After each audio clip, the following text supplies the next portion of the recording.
Hello, creatives, community, and kind folks. Welcome to RPG with DBJ. I am your host, DBJ, and all of you who take part in this show live are my co hosts, and I appreciate your presence. Thank you there. Hello there. Vince, what's going on? Wow, just got back from vacation. Cool.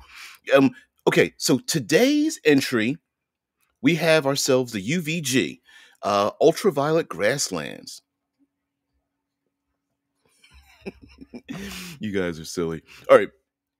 This entry into the this one is going to be unique, and I personally really appreciate this book, and we're going to go into why.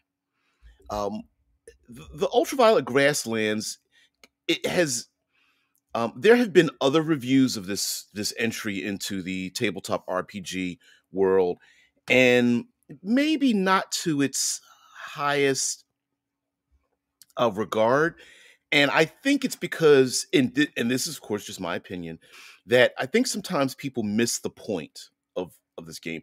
And there's an elegance to this that deals with the layout and the presentation that I feel isn't really embraced. Okay, so UVG stands for the Ultraviolet Grasslands and the Black City down here, psychedelic metal role playing. And it really does feel that way.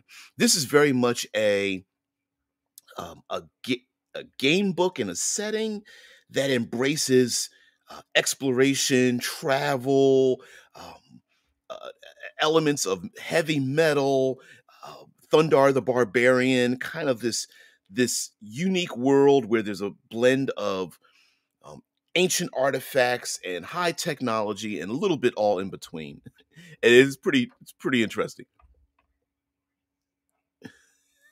You guys. Mm-mm-mm-mm-mm. Oh man. You guys you guys are silly. Thanks, Vince. Yeah. All right, so we do have a unique cover, and I think especially this portion of it is recognizable in uh, the depths of the tabletop RPG community, and it does slot somewhere in an OSR style. But the really cool thing about this book is that it was created by one person, and mind you, I don't.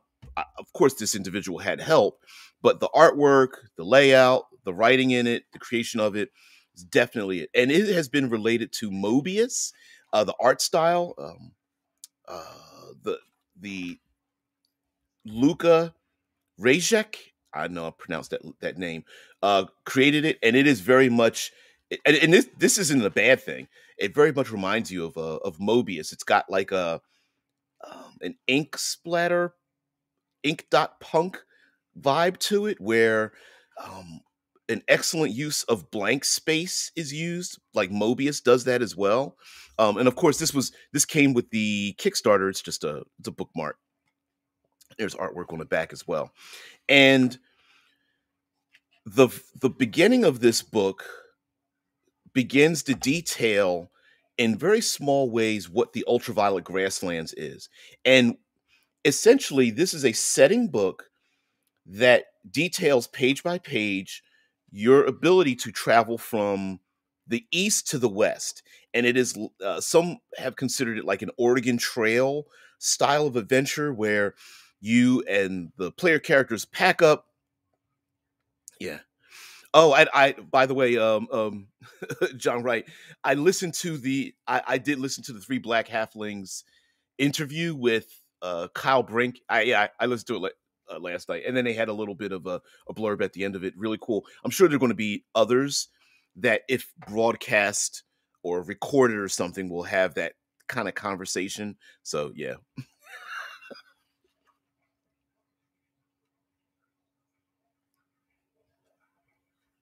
I see it fits. So this book is packed with plenty of compound, uh, random tables that really fill out the world.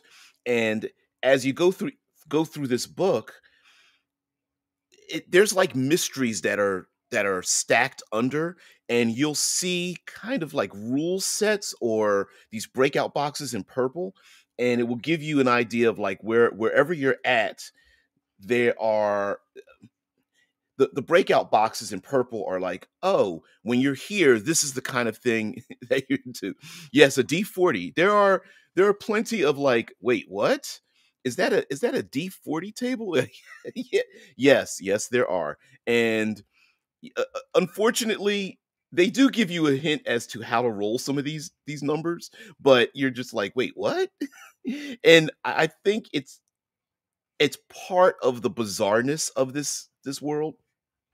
And what you'll end up seeing for the majority of the beginning of this book is that when you begin the journey from the east to the west, each page, yeah, see, you can't roll a one if you, well, you could roll a one if you say, hey, if you roll, say, 2d20, but if you roll a one on one of the 20s, it's a one. Is there a D40? I don't know. But what you'll find out with this layout, and there's an elegance to the layout, is that 99% of the book has all of the information you need in a two-page layout. And it very clearly states, like, here's number one, this is where you start. And it's not a railroad. It's you don't go from one to two to three. What happens is it's a point crawl. And as you travel across the point crawl, it will give you, because this is the beginning where you begin in a violet city, and like a like the color rainbow, you'll go from one place to another. And it begins with like weather and some events that happen on your way there. You do have travel options. So when you use your travel options, this gives you the closest distances to other cities. So you don't travel from one, two, and three. You start out at one, and then there are other places you can go to. And the travel is measured in weeks. In this game, Vincent just Googled it. Yes, there are different variants of D40. That's pretty cool. Uh, so as you travel, and it takes a week on average to go from one location to another setting location. And as you go through each of these locations, they give you plenty of random tables as to what you may encounter. Um, uh, encounter not combat but encounter difficulties. Maybe there are traps and puzzles and things, and it really embraces the idea of exploration, because you can scavenge for items, sell those items, take them to other places, and it's really about discovery and what this world is. Now, it doesn't give you a reason why this world exists. You're just player characters in it. It gives you plenty of options as to decide, like, what was the cataclysm that caused the technological downfall? Is there magic in this world? Yes. Is there like psychic abilities and alien creatures? Yes. Are there like robots and all those kind of things? Yes, absolutely. And it does have this, again, here we go with like number four, the porcelain citadel and the porcelain princes and such. And it is yes, Vince brings up a good point. It's like, so the Numenera approach, it is extremely Numenera approach. Um, they'll, depending on where you're at, you'll have maps, bits and pieces of artwork, which are excellent. Like I said, it's very it embraces the blank spaces idea, like in this piece of artwork with this mechanical monstrosity. Maybe it's randomly rolling across the landscape, and then but there's blank space above it, and a lot of the blank spaces are filled in with colors, and it really embraces the idea of using color as a descriptor for the world. So you'll get um like porcelain, saffron, lime, violet, the black city. And I really like that, because color can sometimes bring across an emotional feeling as well, whether we know it or not. And I really like that. Vince says, but this has more options than even Numenera has, and more art for the most part of it. I like it. This would be great for inspiration. It is excellent for inspiration. If you're someone who uh, really want, if you don't mind the sci-fi fantasy portions of it, meaning like you may find uh, genetically mutated monsters, and uh, if you are someone who loves Numenera, you'll love this game.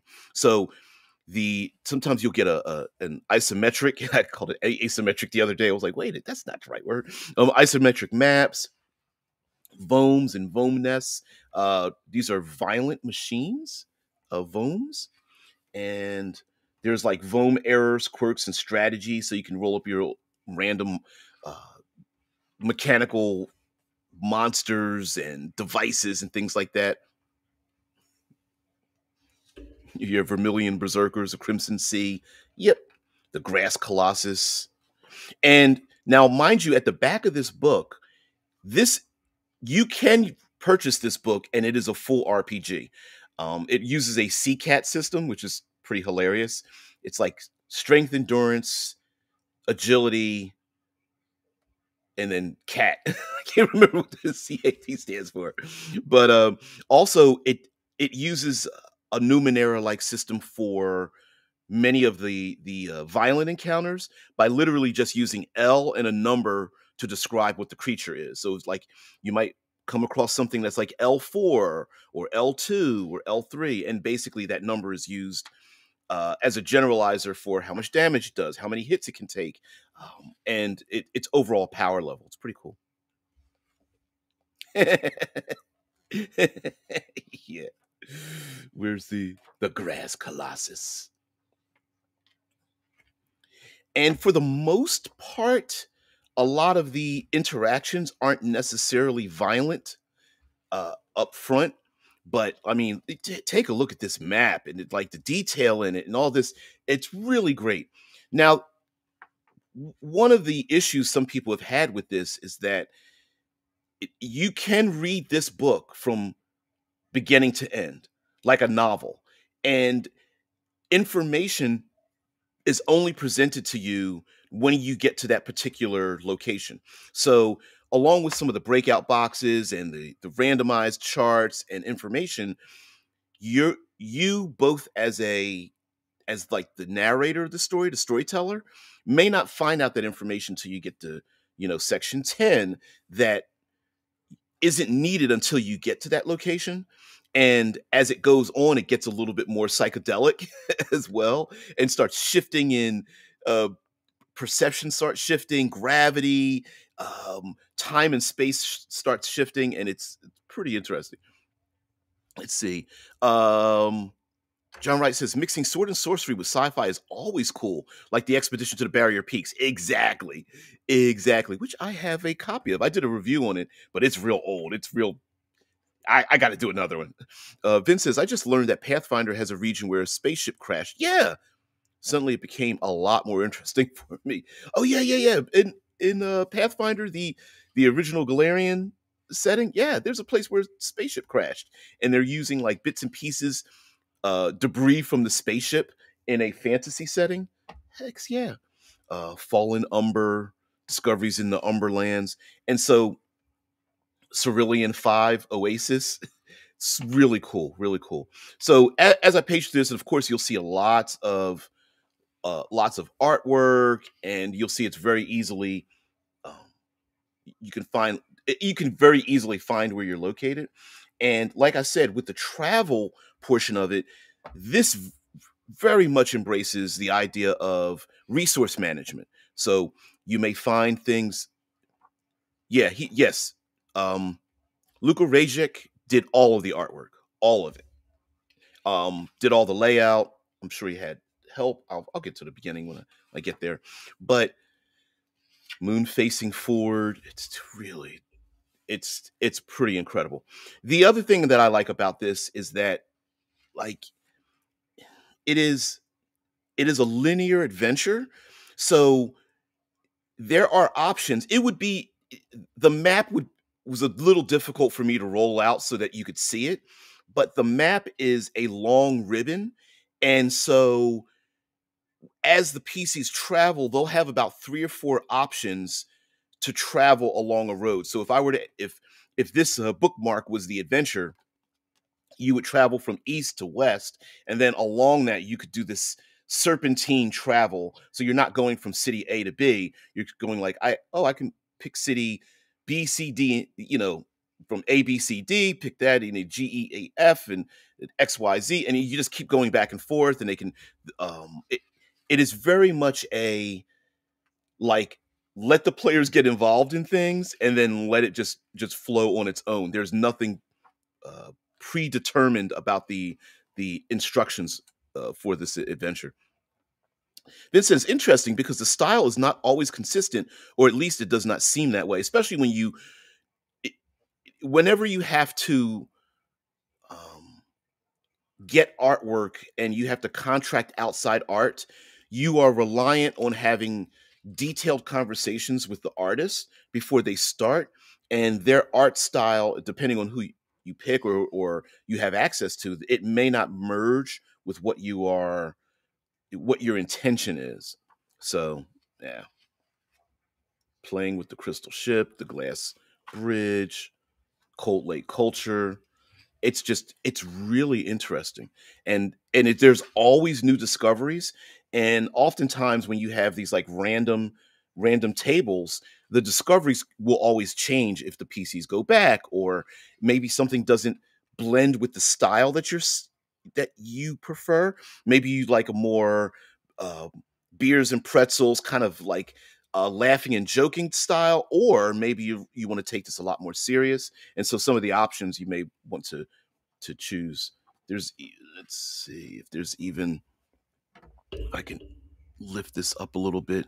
Like even this piece of artwork right here, there's like these tiny little travelers going. It's just really cool, really cool.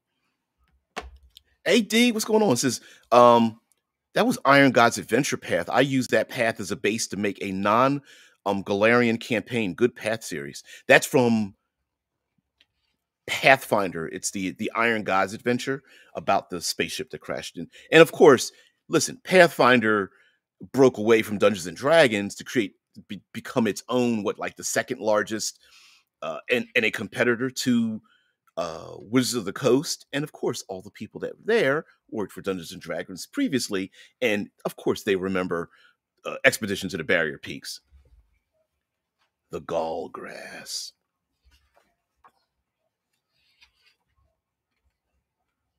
Yeah, Vince is right. Yeah, made a system for Astrocitus where you basically can randomly create a whole region or a star system yourself out of random elements. I love it. Spectrum Run. Some of these, it, like any adventure that is like setting based, location based, or a point crawl essentially, which is what it is. It's a point crawl with 1 week or 2 week distances between each of the points. Is that once the player characters get themselves involved in it, and we all know player characters are going to like take monkey wrenches and throw things and start to break things as they uh, play with fragile items. They're going to create animosity and things like that as they go along. So it's not as if each region doesn't have an effect on another region once the player characters get involved. Yeah. Oh yeah, yeah, Vince. Oh, I, I, I heard that same thing. That Pathfinder 2 sold out in 2 weeks what they produced for an 8 month period. Yeah. Vince says, so this game is only a setting? No, not at all. Not at all. So as we flip through this, let's see if we can get boom, boom, boom, boom, all these locations, forests, observation locations. Here we do. I don't want to give too much of this information away, but you get to the pre-city, 5 portals, pre-city, and then you get to the Black City, which is the very end. And of course, like any good adventure where you have to get from one place to another, the Black City is not the end of the adventure. Does it loop back on itself? Do you go to another world? Does it give you an option to go to another game system? Kind of a little bit of all that. Yeah, yeah. J Dub says, yeah, until WotC struck back with 5e, Pathfinder was outselling D&D 4e. Absolutely. And of course they repeated themselves terribly, because we all know what happened when 4e came about. Pathfinder shot skyrocketed, and it basically the same thing happened again. Yeah, and they didn't have an open styled OGL. They had a GSL for 4E, and nobody liked it. Okay, so this is the character creation section. This is where we get into um, creating a hero, the super basics, as it's called, and the character sheet. It's pretty. This is pretty simple. Here's how you make a hero. Here's an example of a character that's created. And again, we start to get into there is a level system here, simplified creatures, um, basically simplified creatures. Hey, Rickard. Yeah, cat heroes and the cat. Yeah, that's it's because the all right, let's go back. Let's go here.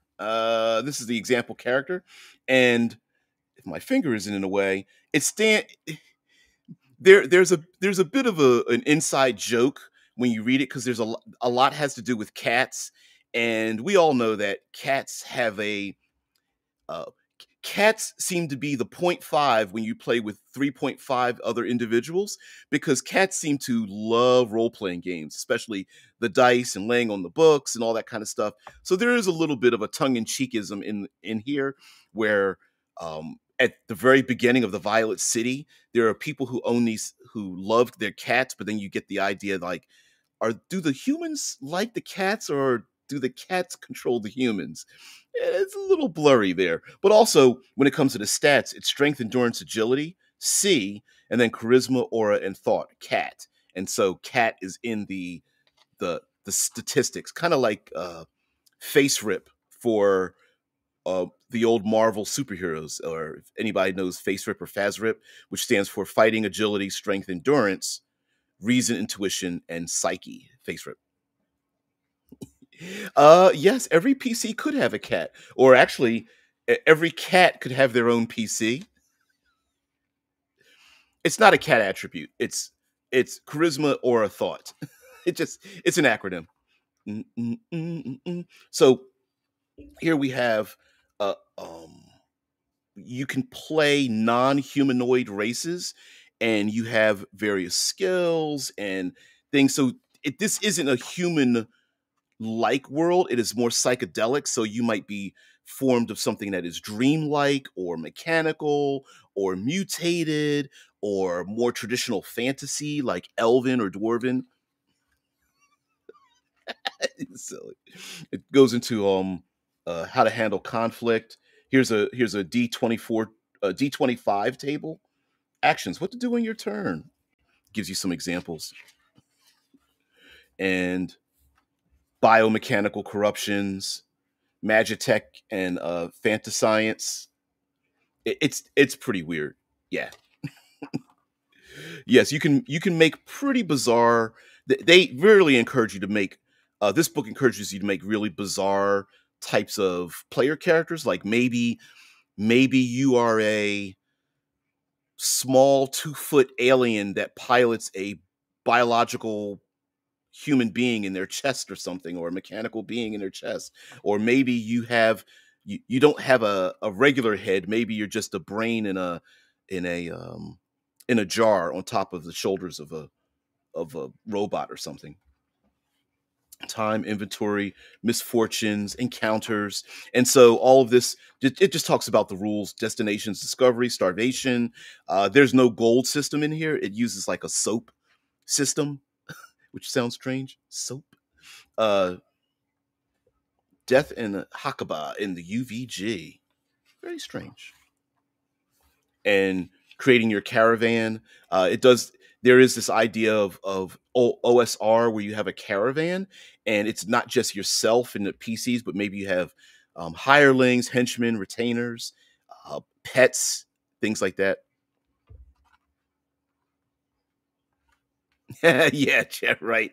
Yeah, I remember that quote. Yeah, it's the a dog thinks these humans feed and take care of me. They must be gods. A cat thinks these humans feed and take care of me. I must be a god. Exactly. Yeah, Vince is like, grown.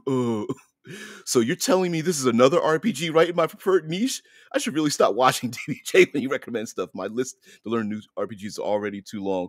Yeah, it just I love this idea. Now right here is the non-colored map, and there's the Violet City, and essentially the way it's laid out in the book, you travel from the top to the bottom, and it does give you like Redland District, Violet City, the ruins of Azor, or maybe Azore. It could be pronounced that way, the Emerald City, and you travel towards the south, according to the book, if you wanted to copy these or something, or hand them out, Polished Crater, and then it gives you all of the locations that are in the book.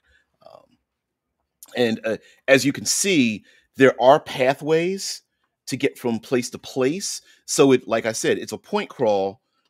But for example, down here, the player characters, maybe they're at the death facing passage, and there's a way to get to the south facing passage, a long ridge, the Fallen Umber, but there isn't a direct line to go from Fallen Umber, say, to the Grass Colossus. Far too difficult. So then it's just easier to take these pathways, and then along these pathways they're like little numbers, and they represent different types of encounters, random encounters and things of that nature. And of course here we have the Black City. And in the back of the book, here we go with some random charts and tables. You can start creating factions. How powerful or how widespread do you want these factions to be? Spectrum satraps, I'm sorry, which are parahumans. There's like, it's so bizarre and so weird. I, I think the PCs would love to drive around and it looks like a limousine or something. There might even be is that a missile in the back end of that? I don't know. It's kind of cool. There's some kind of weird horse with an orb for where its head should be, and a flying pyramid in the background. Yeah. So Dante says, so the whole game is to take a psychedelic turn on the blacklight and go on a go on a trip with your friends using shiny dice. That's awesome concept. Yeah. Look at this random other voyagers. These are just random NPCs. You need to come up with a bizarre random NPC. Uh guys, give me a number from any number from 1 to 100. You don't have to roll it. I mean, you can, but you don't have to. And you could actually, if you really wanted to, you could roll on this table 1, 2, 3, 4, 5 times on a D100 table to get yourself an NPC. But anyway, guys, throw out some numbers between 1 and 100. I'm going to keep the page. Let's put the bookmark in there, shall we? All right. So for 77, if we just want to read it straight across, and you don't have to, for 77, we have a scout. That scout's name is Scora. And there's, if you want to give them a surname or there's or a second name, the name is Scora per Nasieni, and they are jarring and gruff, loyal and deeply wrong about a nearby faction, and they're what the game refers to it as colors, and colors are like personality. So, or maybe they are they have an affinity to something, and so their affinity is a hobby. Now, sometimes some of the colors will come along, like there's like fear and boredom, trust. So for like 98, we have a wizard whose name is Yasna Violo. Of course, like again, you could re-roll on these multiple times to mix and match these options. They are querulous and nostalgic, miss the old days and might help bring them back. And their color is peace. So kind of cool. Again, this game isn't necessarily, you really don't want to have combat the way the system is designed. Um, Combat tends to be a little more on the lethal side because like I said, this very much is like an OSR styled game. So most combat is like a 50-50 proposition of survival. So it's far better to talk to things, people, objects, uh, observe them from a distance, negotiate, parlay, avoid them completely, sneak into places, trade with things, that kind of stuff. So yeah, yeah, not a lot of artwork where you see like violence happening, but there is weapons, guns, wands, and steel. armor. And then here we have strange items or soap-sized treasures. And then, of course, the D100 table. Trade goods, kind of some randomized trade goods. 30 ultraviolet trade goods is a D30 table. Like number 12, karma dust. What the hell's karma dust? Description, purified extract of the demiurges, so they say. The Inquisition bans karma dust with a vengeance. This game also uses a ton of like um, positing, if you say so, word has it. There are rumors of, uh, there are links to, there's a forgotten realm of, like, there's a lot of that wording. So even if there's something that you don't like, it's very easily removable. Let's see, this karma dust removes sins, annihilates memories, purifies souls, foils detection magics and machines. Its source is from the Spectrum Crossing, and then its cost is 1,000, and it looks like the symbol for euros.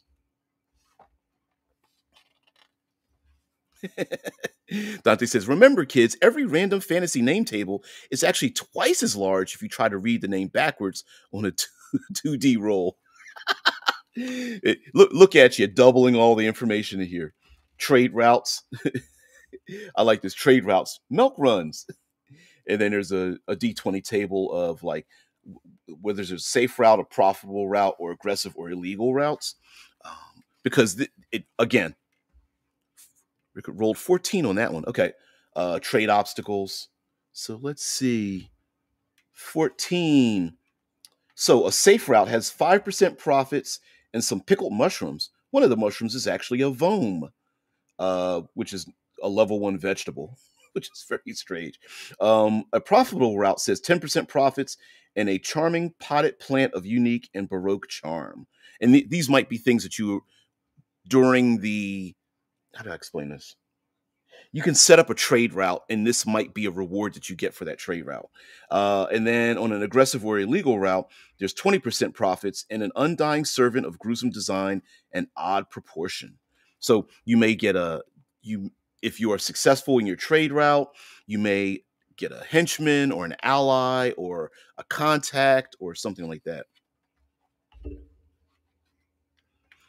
Like here, if you roll a number 7 on an aggressive trade route, monsters attack the caravan. No survivors. Goods have been dragged to a rich lair. So maybe the PCs need to go and get it back. Yeah, I got a level 1 vegetable. Around the world, these are, and this is, let's say your players went through this entire setting. They got to the Black City, but like, you still want to play in this world. So they have like forgotten times and histories, dimly remembered strife, fragments of strife down here, fabled stories, oral histories of the revolution.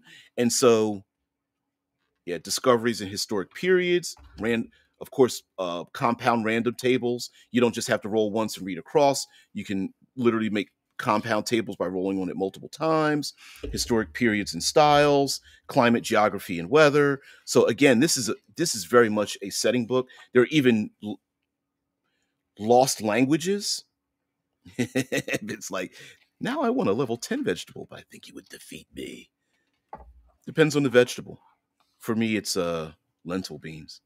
There's a glossary, of course, talks about some spells and gives some details on spell applications. There isn't a wizard style class in this game, but you can become one. And there's a interesting character progression in this book. So let's say your character wants to become a wizard, okay? And no character can start out being a wizard, but what you can do is you have to go and travel and be taught wizardry.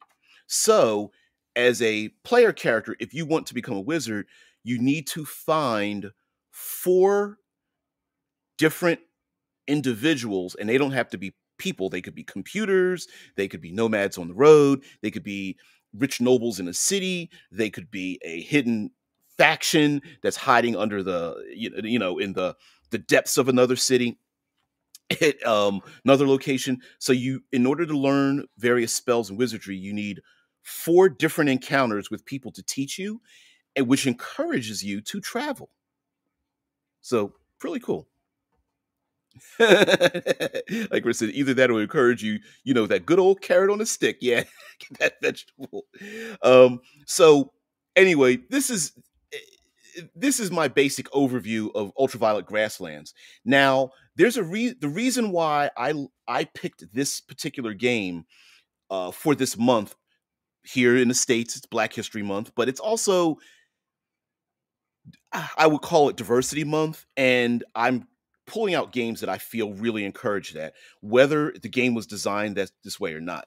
Now, one of the cheeky things that is designed about the UVG that I'm sure the writer really didn't design this way, but I think is kind of cool is we all know that the rainbow colors are associated with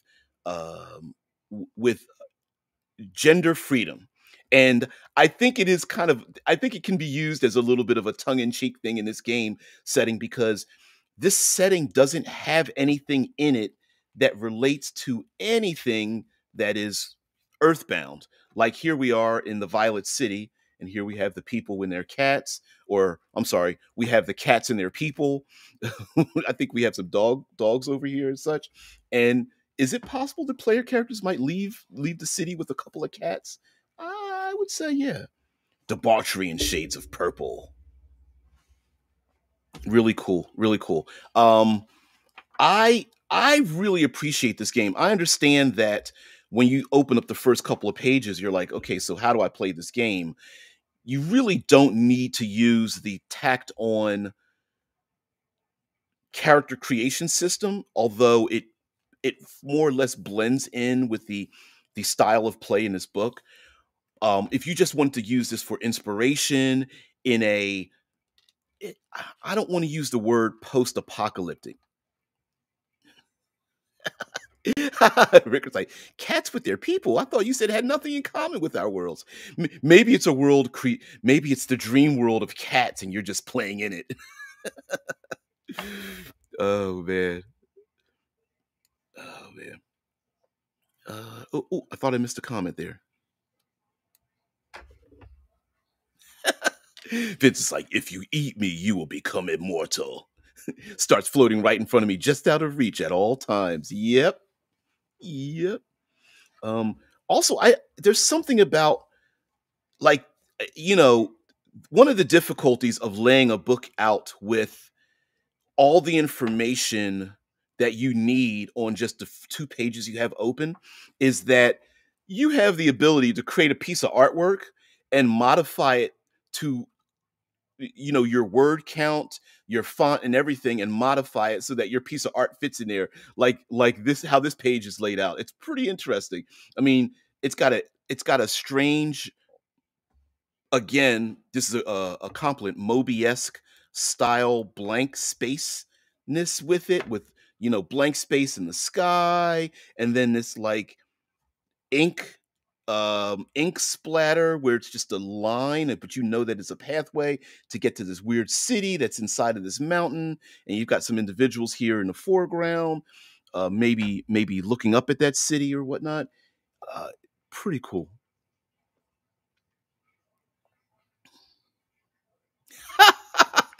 Now I want to write 2 different games, one where all attributes are animals. Do I roll hamster or rat for sneaking? You could. And the others where you play cats that command their humans around. That's kind of cool.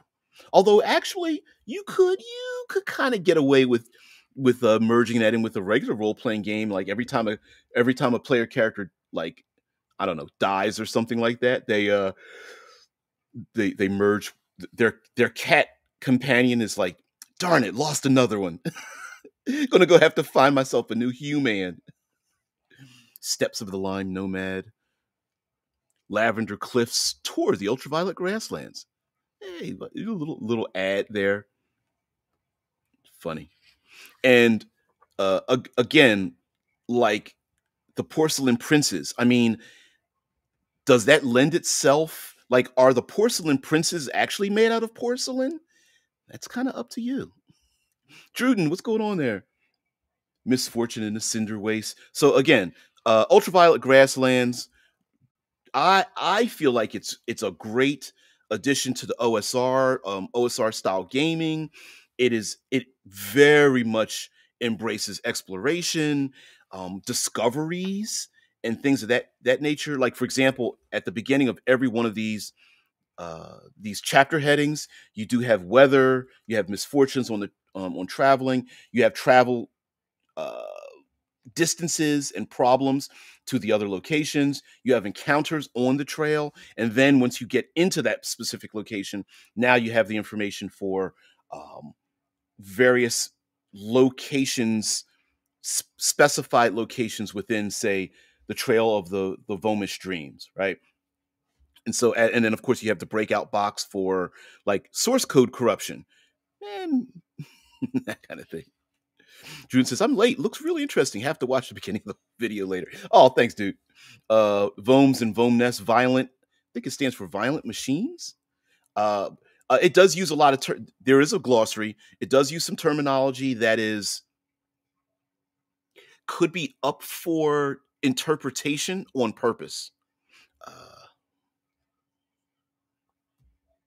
Vom Hive. I love this isometric map.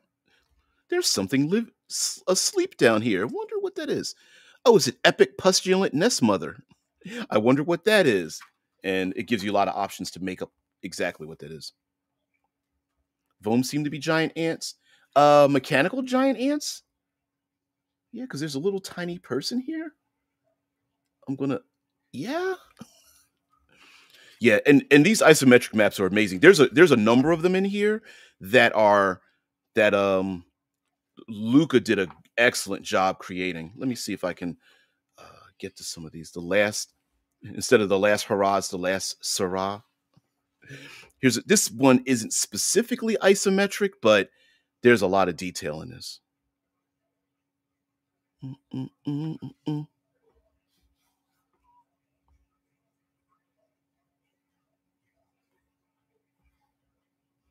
And what I'm trying to think of the other way. There are some of the descriptions in this game are specifically designed without having an explanation for the description itself. So, like using this piece of artwork, let me read something. Here we go. So I'm going to read this. It says, again, the off-license crystalmancy. Stop it already, Murden 9. What, that doesn't mean anything. They don't explain. There's no explanation for who Murden 9 is or what crystalmancy is, right? Or the off-license. What is the off-license? I don't know what that means. Again, below that it says, you have no say over my autonomy. Take it to the council Sarah Manique. I think it's like a combination of ceremony and unique, maybe, or something. Sheesh. Vince says, I love isometric city maps. It can also show height differences which normal mats struggle with. You guys are speaking German. The Waystone Graveyard. So again, really love this book. I don't think it's given the attention it deserves. How I would use this setting. I mean, how I would use the UVG is, one, I would use it as pure inspiration. If you are a person who loves post-apocalypse, and post-apocalyptic doesn't necessarily mean the world is dangerous. It just means a world that is trying to regrow after an apocalypse. That apocalypse doesn't necessarily need to be all cannibals and people fighting each other and that kind of thing. So if you're someone who loves just you want your players to explore a world of magic and science and numeneras and ciphers, excellent book for that. Also, if you're someone who likes a point crawl, you want it's very, yeah, Vince is very Numenera. Oh, absolutely. It's very Numenera, very surrealistic. Um, Even the player characters aren't necessarily human-like. um, there are it's just like this place, the behemoth shell. Like, why is it there? No, there's no explanation. That's for your player characters to discover, and for you as the game master or storyteller or narrator to say, hey, in this world, here's why it exists, or maybe no one ever finds out. It's just there. Yeah, Vince says this is a font of inspiration. Maybe I'll just get it just for that. Absolutely, absolutely. And I even like it. Even uses a Numenera esque creature system. It just gives you a number between 1 and 10. Low level creatures are like 1, 2, or 3. It just says L and a number, L3, L5. Creatures from like 4 to 7 are like your middle level dangers, and then 8, 9, 10, your players are going to get trashed by them. And it just, I mean, moon facing forward. There's basically a place where there's like a giant moon that's just floating a little bit above the ground. That's it. Why is it there? I don't know. Um, there also there. Oh, sorry. There it is. There's the near moon. There's the near moon. Um, Surface of the near moon. Discoveries on the ground. What's inside of the near moon? What is this? It's crazy. Heart of the moon and its cold crust, and of course there's random tables. So there are specified locations, and then there's just like random tables where you can start to like mix and match things. Also, if you are someone who wants a setting that super encourages travel and exploration, um, a lot of the ways to solve the issues when the players get there requires them to discover answers in order to fix the problem. Okay. So like it's just really crazy. Like, for example, the crystal ship, playing with the crystal ship, right? It's not a matter of players go into crystal ship, now they own it. It's more like, well, what does it do? How do I get a key to find out what it is? Does it belong to somebody else? Are there creatures inside of it? Maybe there's an AI that can come along with us temporarily, and having it in a pocket of somebody else. It's just really strange. Mm-mm. Vince says, in my Astrocitus game, the crew consists of a mass of spiders in a humanoid shape, the captain, a giant snake consisting of a lot smaller snakes, and a giant single cell slime and a violent plant lady. Awesome. That they would fit perfectly into this setting, perfectly into it. Vince says the NPC crew are an intelligent bat, a human that can only open doors, and a group of ship parasites and 2 sentient rhinos. I'd like to have a drink with those sentient rhinos. Three Sticks Lake, 2 villages left, Baobab and Pike. It's just really strange. So I would very much encourage people to check out the Ultraviolet Grasslands. If for anything, if not for anything, just the setting material and how much, and all the artwork was created by one person. That's just incredible that this person just, I mean, I suppose if they were very creative and efficient, they could come up with a setting and then stop and go, you know what, I'm going to draw a piece of art just to place in that particular section of this book. Yeah, I earlier I just flipped through these pages, but here I'm just showing off the artwork, the design. Another reason why lastly, before we get out of here, and we'll talk about who designed the book and such. Um, the other reason why I decided to bring this up for this month is that, along with the very colorful and dare I say, spectrum and hue embracing of this world, also is the fact that a lot of this is basically has very little relationship to our world cultures, right? Basically, Luca took aspects of our own Earth-like cultures, broke them up into pieces, little building blocks, scattered them throughout the book, and so any game that, to me, doesn't it doesn't feel like it has a door to blocking what it is that we have in our own world and allows us to express ourselves in any way possible without limitation, that's an A plus in my book.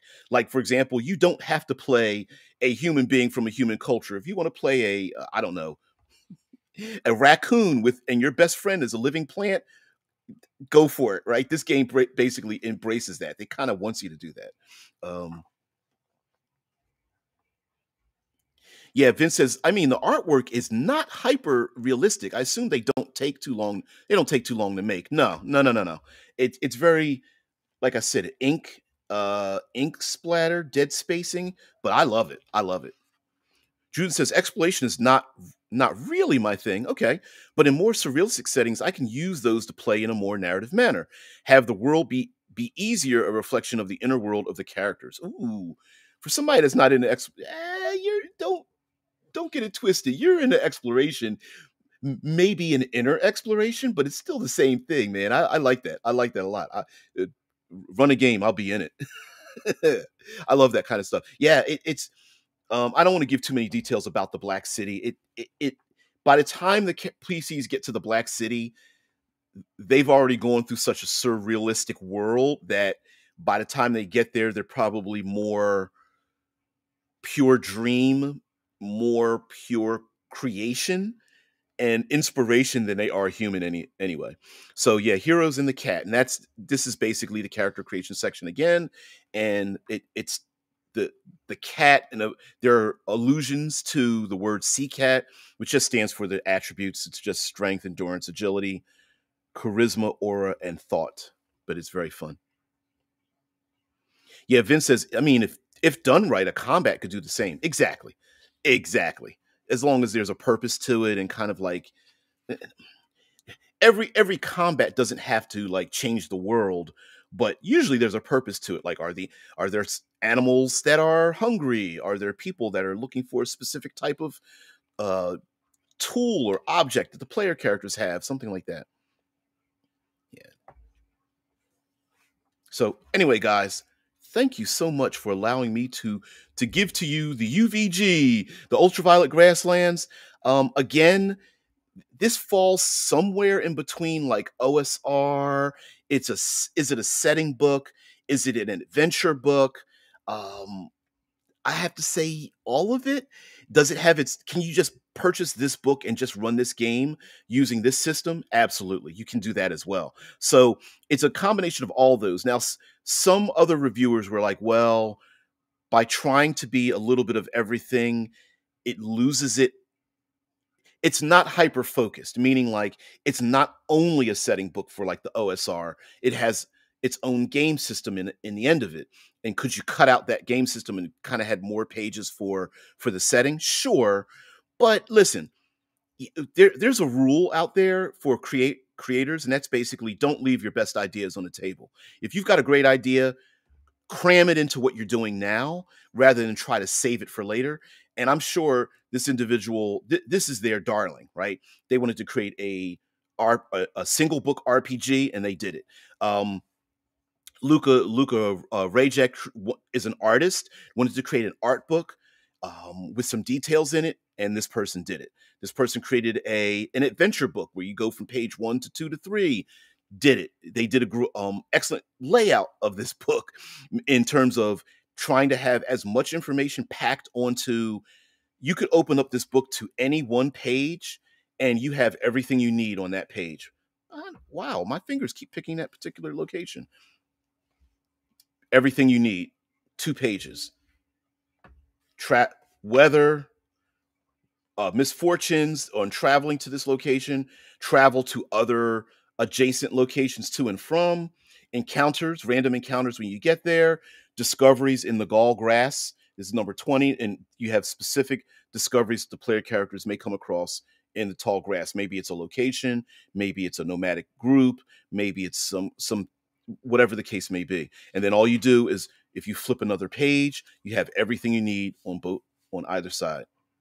The ruin of 3 sticks, discoveries around the ruin of the 3 sticks, and it just goes into the same thing. Some randomness, some locations, and then a breakout box for what you might want to mechanically involve yourselves with, like machine humans. Vince says, yeah, it feels like a work of love. This must have taken years to make. I don't know how you would. I mean, I suppose if it's your own creation, you only have yourself to get mad about when you have to make a lot of modifications. So I guess communication is very low unless you really don't want to talk to yourself anymore. You're not having a good communication with yourself. You're like, I don't talk to myself, and neither do I. But yeah. Vince says they did this really well in something like Avatar: The Last Airbender. Most combat serve a clear purpose for the story or the characters, and yeah, I love it. Is it possible that this setting is one in which it encourages a lot more introspection for the player characters? So by the time they get to the Black City, they are fully realized individuals. That might be biting off a little bit more than you could chew, but still, great book, great setting. Please take a look at it. I believe in on Drive Through RPG there is a free um like beginner's guide, if I'm not mistaken. Yeah. Vince is like, yeah, but then again, take a long time to make an RPG. Yeah, it takes a long time. So anyway, guys, thank you so much for being part of the show. For Please check out the UVG, uh, check out other reviews of this game as well. But again, it is a setting book. It is an adventure book. It is a complete tabletop RPG, and it fully embraces exploration. It wants you to create a caravan and travel across a surrealistic landscape of colorful hues and different spectrums of light and color, both light and dark, and it's really cool. So, guys, thank you so much for being part of the show. Thanks, Vince. I hope I'm not emptying out your pockets with yet another discovery, but um, this is this has enough. Just the random tables itself and the science fantasy of it is a lot of inspiration, and really thinking outside the box in terms of like NPCs and monsters and creatures, and the environmental problem solving.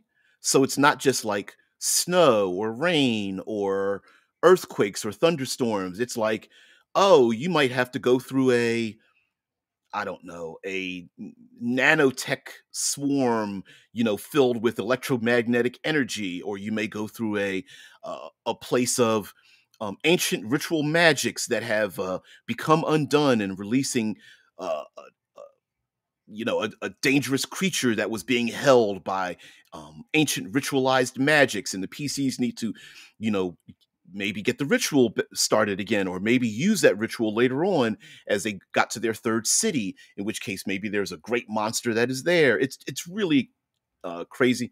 And lastly, about the exploration, it does involve resource management. Player characters may discover anything from they call them soaps. So the unit of measurement is and money is called soap. It's basically a anything that is like the size and shape of a bar of soap. And so they can find many different trinkets and objects and things that have a unique purpose but also represent kind of a monetary value that the player characters can use. Maybe they find a soap that is an automated spider that they can use for a short amount of time, like Numenera and their one-use ciphers. Maybe they find a small device that allows them to travel one day instead of 1 week by instantly transporting them to an old uh, gateway or something like that, transportation gateway that's, a one-way door. Or maybe they're able to trade that to another caravan that's trying to escape again a very dangerous object or great evil or something like that. Curing diseases is part of it. Helping people that are starving, um, bringing life back to dead regions. It's a very uplifting post-apocalypse, and I really appreciate the surrealistic upliftment of that. So, guys, everyone, anyway, have a great one. Thank you very much for being part of the show. I really appreciate it. Let me take you out. Thank you very much for being part of it. I gotta go. Bye.